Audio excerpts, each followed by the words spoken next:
How to install the rears of the saddlebags on these new Indian Challengers.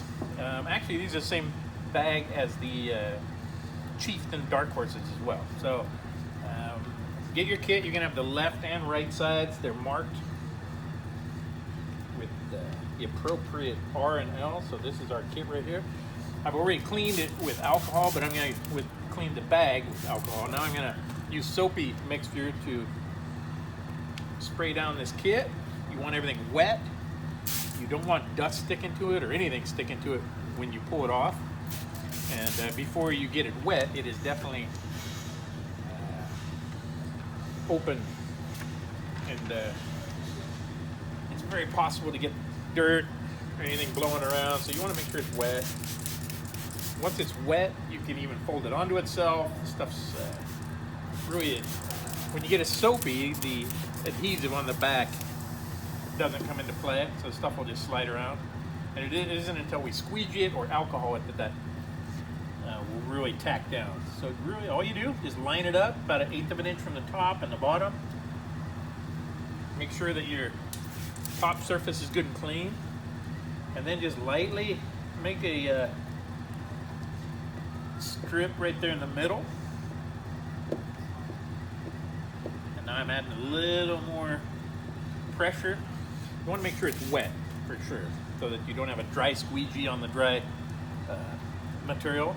So now that we have this center done, anchored, it's just a matter of moving outward. We're just gonna keep moving with overlapping strokes so that you don't leave any bubbles or liquid.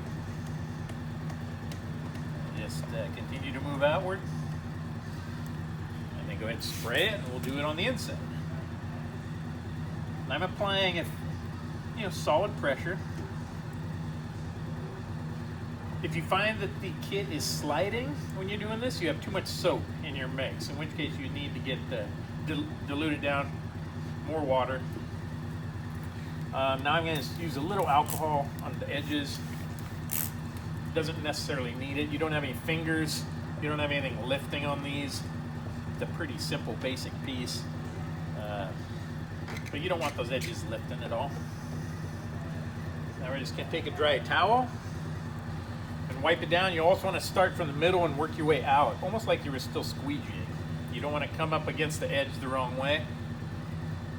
If you find any I see a little liquid bubble up in here, just give it a little more pressure, because all we've used is soap. So if you see a speck of dust or a hair, you literally can just keep everything wet and pick that corner up and lift it. Okay, find the little thing, clean it out, and then squeegee it back down. So it's really forgiving at this point when it's wet. After it's cured for a bit, then it's not as easy, but right now, yeah, you're good to go. So that, it's all clean. Again, make sure it's not lifting. If you set it out in the sun, if you have any fog in here, that's just some moisture under the film. That'll disappear when you set it out in the sun or set it overnight, and it'll cure up, but that's good to go. Treat it just like you're painting.